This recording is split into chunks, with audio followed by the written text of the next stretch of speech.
and welcome to Senior Happenings. And here we are in the colder months of the year. So today we're going to be talking about all those wonderful things that we can do as seniors and not seniors also to occupy our time. Lots of volunteering things to do, and also we can get out and about even in this weather, I think. So my first guest is Dale Phillips, and he is part of our wonderful Bella Vista Historical Museum.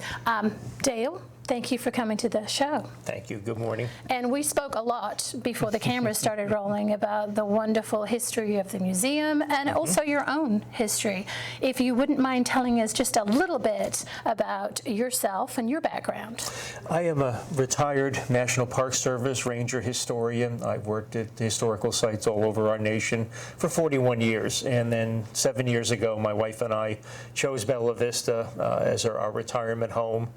And it was just a natural fit. She's a naturalist, golfer, and enjoys all the outdoor amenities. And there's plenty of history here that I could latch on to, so it was the perfect spot for us. Absolutely. And when did you get involved with the historical Very museum? shortly after I arrived, a little over 5 years ago. It was just a natural fit. This history of not only Bella Vista, but Benton County, Southwest Missouri, is just a fascinating period. My area of expertise is the American Civil War, and so this area offered a plethora of different opportunities. Absolutely. And you are co-president Yes. of the Historical Museum, and then Of the society. of the Yeah, society. The museum is a component of the Okay. society. And then you also have another title. Yeah, I am vice president of our Bella Vista Civil War Roundtable, Wonderful. which has existed now for about 4 years. And you have a very full schedule with that. Oh, yeah. We actually have speakers. We have speakers booked all the way up through 26 already. We have achieved a national identity where speakers are actually coming to us and wanting to come to Bella Vista because of the way we welcome people and because of the quality of our audience and everything. Amazing. Let's talk about some of the things that we will experience when we come to the wonderful museum that has been curated by some amazing volunteers. Everybody's a volunteer, correct? Correct. Yeah. We have about 30 good solid volunteers and docents who make up we're an all-volunteer workforce. We do receive support from the city, from the POA, from other granting organizations, but we rely basically on our membership and on our gift store, and we're pretty much self-sufficient. Tell us a little bit about the Settlers Cabin. The Settlers Cabin originally stood on the west side of Bella Vista at the intersection of Glasgow and Highland Road. It was going to be destroyed as the Highlands were going to be developed, and that a gentleman named Paul Parrish saved it, moved it. It dates to about 1912. It was built by a gentleman named C.C. Cooper as his family's farm. Mr. Parrish saved the structure, moved it to Lake Avalon, used it as he was a wood carver.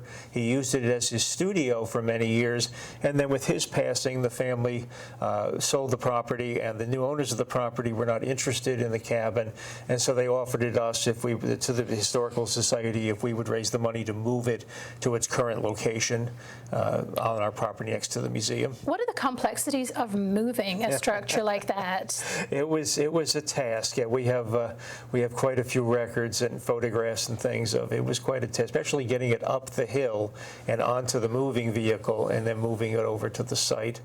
But it is one of the oldest remaining structures we have in Bella Vista. The only other one that really is from its time period is the Hale Cabin, which was the old Artist Retreat Center, which dates to the 1850s. That is our oldest remaining structure. Our Settlers Cabin is probably the second oldest remaining structure in our community, from 1912. So when we come to the museum, what are some of the highlights, do you think, that we should not miss? Yeah, we cover the whole time period from initial Native American use of the area as a hunting fishing ground. Many of their artifacts that have been found are in our collection. And then we go through the resort period, which begins in 1915 with the Baker family and the initial idea of the building of the first dam across Little Sugar Creek. And then with the Linebarger brothers purchasing it in 1917, turning it into the major summer resort that was nationally known. The development of Wonderland Cave, the development of the different hotels, the Sunset Hotel is an example, the lodges, the major tourist destination, summer resort that would exist until the 1950s. When Mr. Keith took it over, kept it going for another 10 years. And then, of course, in the early 1960s, John Cooper Sr. and Cooper Communities arrives, begin buying up the small farms going up to the Missouri line, most of the small farms and the resort area, and then, of course, begin Bella Vista Village, which then grows into our community today. That seems like a lot of history to go into not a huge building. Well, we make do. We do have we've got so many artifacts now that we had to rent additional space, and that has led us to the desire to add on to the present structure. We are going to officially begin raising funds to expand the structure, not only to provide more exhibit space for all the artifacts we are collecting, but the settler's cabin you mentioned, the cabin is in good shape, but the many period artifacts that are inside it are beginning to suffer a little bit from exposure to the humidity and to the elements, and so we are going to actually build around the cabin, thereby providing greater protection for the artifacts as well as greater access to the structure, which is now separate from the main building. But that is our goal, is to build around it and to provide this additional space and get the rest of our artifacts out on display. Is there a timeline for that? Unfortunately, not. We have architectural drawings. Yes. We are now presently beginning to send those out to general contractors to get an idea of what that cost is going to be. So it totally depends on how fast we can raise the necessary capital to begin the project. Are there also grants out there that would help with that? There are, and that's where once I have a solid figure to work from, then I will begin, the whole staff actually, those that work with the museum will begin to pursue those options. Okay, that's very exciting news. We've got a lot of stuff, especially from the Cooper period. A lot of folks who have lived here since the 1960s, those early years, they're beginning to downsize especially, and a lot of those artifacts are ending up in our collection and need to be taken care of and displayed. And you were also saying that you're going to be going to the Cooper School and getting the kids more excited about history? Yes, one of our key objectives is to begin building greater interest among our younger people. Our docent staff ranges from anywhere from people in their 20s all the way up to their 80s. And our objective is to reach as many youngsters as possible. So yes, we are hoping to enter into, I will be doing career days as an example in March at Cooper School. We want to get these youngsters more involved in the history of our community, the history of Benton County. It's the key to our future, I guess, is the way to look at it. And you were talking about volunteers. I am sure you're always looking for volunteers. Yep. And what quality do you need in a volunteer? There really are basic only two real requirements, if you want to call it that. One is that they have at least an interest in our community and learn the basics of our history, and they're comfortable working with people. We get a lot of, with all the new residents that are coming to Bella Vista, we are almost a visitor contact station, going back to my National Park Service days. A lot of folks will come to us with questions about our governmental system, who do I go to for this kind of information. So having a good working knowledge of the POA, of the ACC, of the city government, of the different components that make up our unique community, we provide a lot of that information. We're kind of surprised that people who have lived here for a long period of time, who are coming to us for the first time, don't fully understand all the roles of all those different entities. So as long as they're outgoing and have a basic interest in the future of in the past and the future of our community, we ask only one 4-hour shift. We're open 1 to 5, Wednesday to Sunday. We ask 1 4-hour shift of every individual a month. 1 4-hour shift a month. Yeah. And many do more than that, but that's the minimum. Absolutely. Absolutely. Wow. 1 4-hour shift. I can do that too. I can do that. I can fit that in. Well, many folks here at the station are very much part of our cadre. Absolutely. I know that for a fact. We also talked before we started filming about the cemeteries that are located in our area, and particularly if you'd like to talk about that, and then the Funk Cemetery too. Yeah, we have one of our mandates is to help take care of these cemeteries, which predate, of course, the resort resort period, and of course the Cooper period. There are approximately 10 of these cemeteries that we have discovered so far.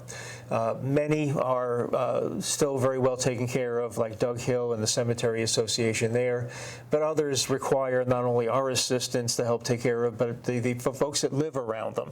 And the Funk Cemetery is a perfect example of that. It's one of my personal ones of importance because May Funk was such a unique person.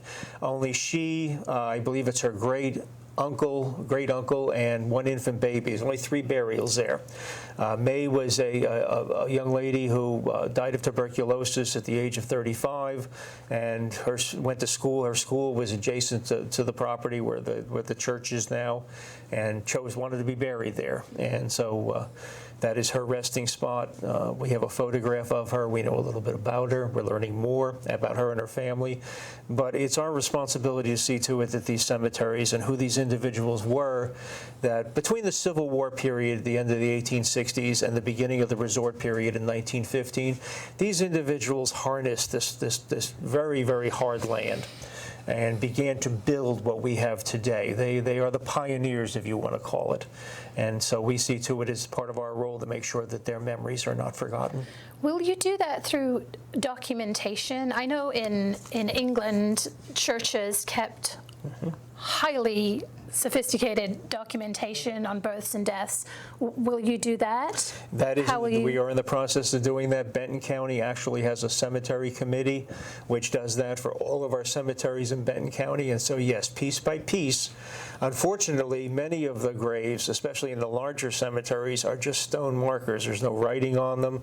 We have no record. I fear that many of them were young children who died that may have never even had names. Right. So we may never know who some of them were. But yes, we're going to try to, that's part of what we do, is to dig into those records and try to identify as many of those individuals as possible. We do know that the descendants of those individuals whose graves are marked still visit those sites, because we'll find fresh flowers on those graves on occasion. And that's so it's important to us that they know that their ancestors are being taken care of. Well, my last question for now, but Dale, I could sit and talk to you for hours and hours. What is your favorite exhibit at the museum right now? Oh, probably Wonderland Cave, because it's probably going to be a very important part of our future too, because the resort is still there, the infrastructure is still there. Wonderland Cave is probably one of the largest caves in the Ozarks. It's located off of Dartmoor Road. It was they went from beginning in 1930. It was used as a nightclub all the way up until 1994. It went through all the different phases of music, ended its life as a rock and roll club. We're waiting now to see what the current owners may have in mind, but the dance floor, it's still there. It's a huge cave. The main room will hold upwards of 2,000 people. It's a huge cave complex. The dance floor is still there. The bandstand is still there. So we're waiting to see what its future might hold. But to me, its history is probably our cornerstone, if you want to call it that, especially of that resort period. Thank you so much, Dale. Oh, you're more than welcome. Everybody needs to go and volunteer and especially attend the Historical Museum and be part of the Civil War Roundtable. Yep. All the information is there. Thank you so much. We're going to take a short pause and we'll be right back. Thank you.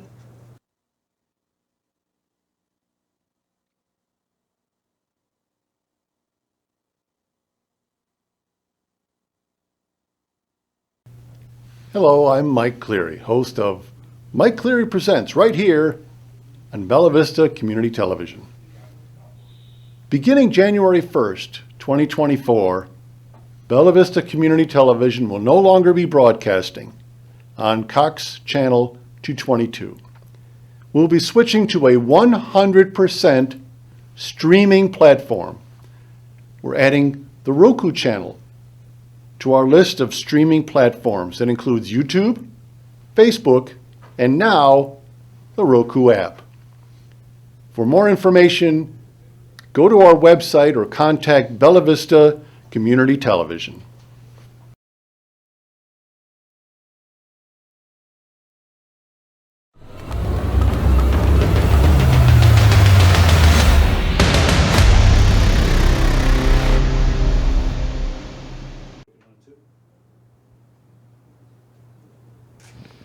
Welcome back from our break. Before the break, we talked about the Historical Museum and volunteering opportunities and things that we could do inside. We're going to switch gears and we're going to talk about some things that we can do outside. And my guest is Pat Golden, and she is with the Ozark Hill Hikers. I got that correct. Welcome, Pat. How are you? Thank you. I'm just fine, thank you. So glad to talk about something that we can do outside, Yes. even during this weather. Yes. Tell us a little bit about the Ozark Hill Hikers, how it started, and how you got involved. Well, it was started by some interested folks in the area, and then they advertised it in the paper, and I think they started in January of 2008, and I met up with them in March of 2008, and I've been a member ever since. And right now you're president. Right now I'm president. How many members do you Well, have? we have, I have to tell you, about 35 memberships, Okay. which can be single or family memberships. So that's the number of memberships, and probably more members, but And very inexpensive membership. very inexpensive for an individual or a family. It's at $12 a year. Oh my goodness. Yes. Can't get, you spend that on a cup of coffee these days. Oh, Like- easily. So the idea, you were telling me also before the show started, Ozark Hill Hikers, but you don't hike any hills. We don't hike in the hills. Okay, okay. This is not a name that I came up with, and it's okay as long as we had a walking club after it, because that's what we are. But we walk 3 times a month as a group, and we have pre-planned routes with walking directions and a map on the back, and then we just walk together. And basically, we walk cities and paved trails. And about how long are your walks in general? Okay. Does it range? Because we're affiliated with a national club, the American Volkssport Association, we have to follow their guidelines, and so we are required for every place that we walk to have a 5K, which is 3.1 miles, or a 10K route, which is 6.2 miles, and we are required to have written directions and maps to go with those walks. And what was the association again? Because I went on their website and the map was very helpful. American Volkssport Association. Okay. It was very helpful for the, And for that's the walk. ava.org if you want to go to that Yes. website and see what it's all about. So where did your interest in joining the walking Well, I've club? always been like to do physical activity, and this club offered the kind of physical activity that I was ready for at that particular time in my life. And the motto of this group is fun, fitness, and friendship. And we all know that getting outside to walk is wonderful for your mental and physical health. And then friendship. You meet so many people, and you get to form some pretty good friendships. And of course, because there are nearly 2,000 clubs all over the United States, you can go anywhere and walk with any club and just expand your friendships if you want to.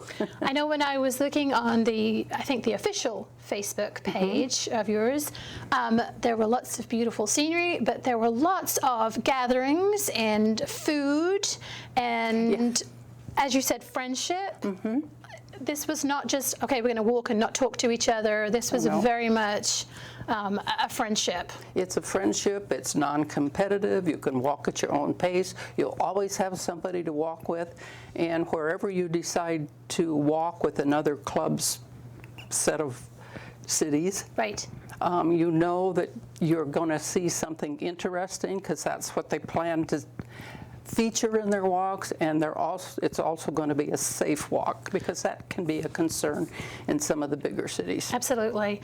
How far does this group travel to walk? You could travel anywhere, but the 14 walks that are listed in our walk calendar are all up and down Northwest Arkansas corridor, from Okay. Bella Vista, which we have a walk here, to Fort Smith. Oh my goodness. And we have 14 walks in cities in that area. And then we have just started trying to plan a walk in every county in Arkansas. And right now we have 10 walks that you can walk in northeast Arkansas. That's 75 counties. We have a few more to go, but we also can count the counties that we walk regularly. I think one of the impressive things when I was looking for guests was the fact that your calendar is full. It's not, we're going to take January, February, and March off, and we'll meet in January, I'm sure weather permitting. You are walking. We walk every month of the year, every single month.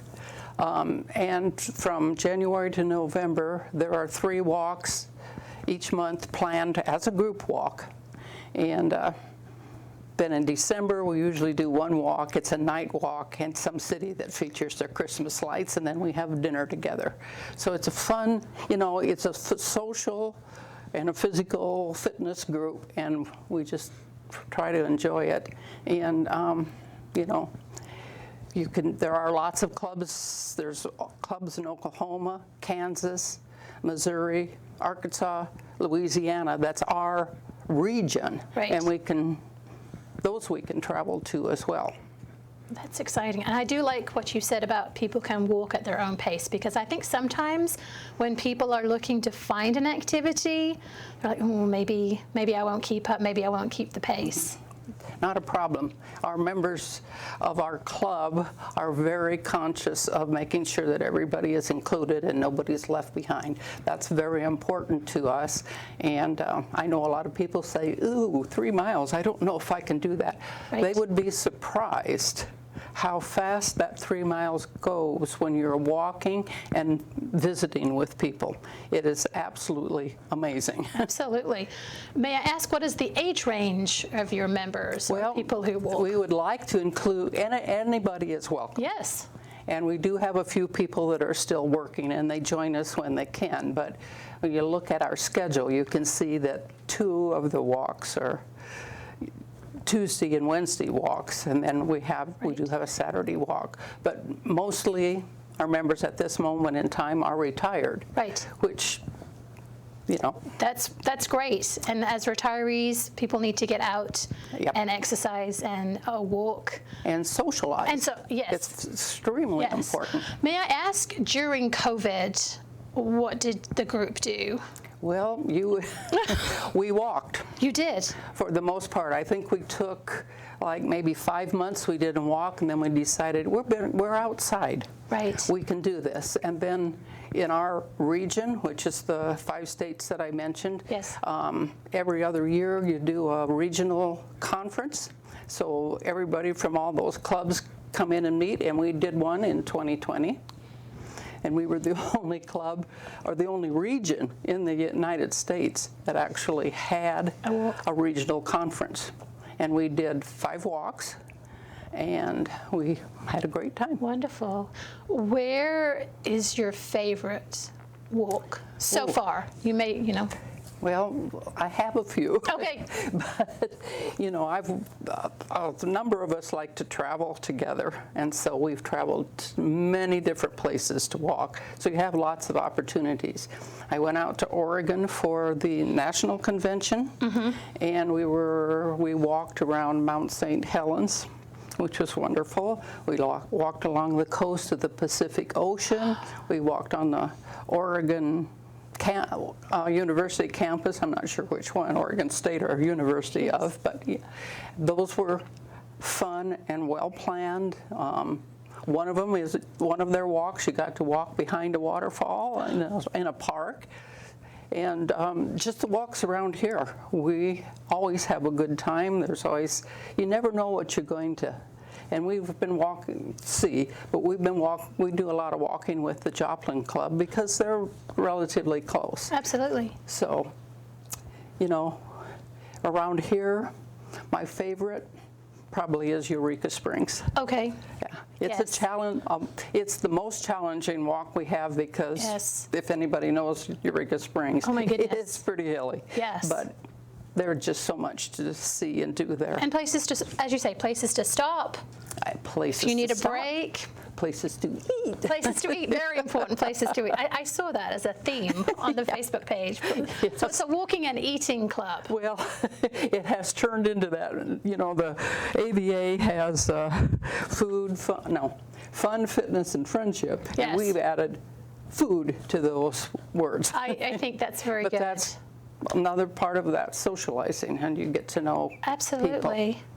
So how do we get more folks involved? We send them to the Facebook page to reach out, or I don't know. We have a website, Oh, okay. and it's BVV, which is Bella Vista Village. Yes, I don't know why I added the V, but I did. that's okay. And BVVOHH for Ozark Hill Hikers. Yes. At gmail.com. Oh, okay. And they can, address. Yes. I man that site and I respond to questions that somebody might have. And I think your phone number is listed somewhere, because that's how I found you. I think on the POA information of clubs. Yes. Your phone number is there too, but better to reach you through that Yes. than be calling you. But we'd like more people to be involved. Absolutely. The Yes. more the merrier, we say. Absolutely, because socialization is so important for all of It is us. very much. But- And we do require people to come, and we do require people to register for our walks. Okay. And so that information is published in the newspapers, Oh, okay. both the Vista and the Democrat Gazette. Okay, so you can find that On information. Sunday in the Democrat Gazette. So you can find out our next walk, Mm-hmm. and you can find out where to go to register. That's great. Pat, thank you so You're much. quite welcome. It's so interesting, and the fact that where you're walking is accessible to people, and Absolutely. that we're not climbing Mount Everest yet. Nope. That's what appealed to me. And not at speed either. That's me. Walking and eating, that's what I got from this conversation. I think I may have to join. So I'd like to thank Pat for coming in. Please get involved in your community. We have so many clubs and things that we can do in the senior community and the younger families also. Please get involved in our community here. We really appreciate that, and you will benefit from that. So thank you very much. That was Senior Happenings, and we will see you next time. Thank you. Thank you.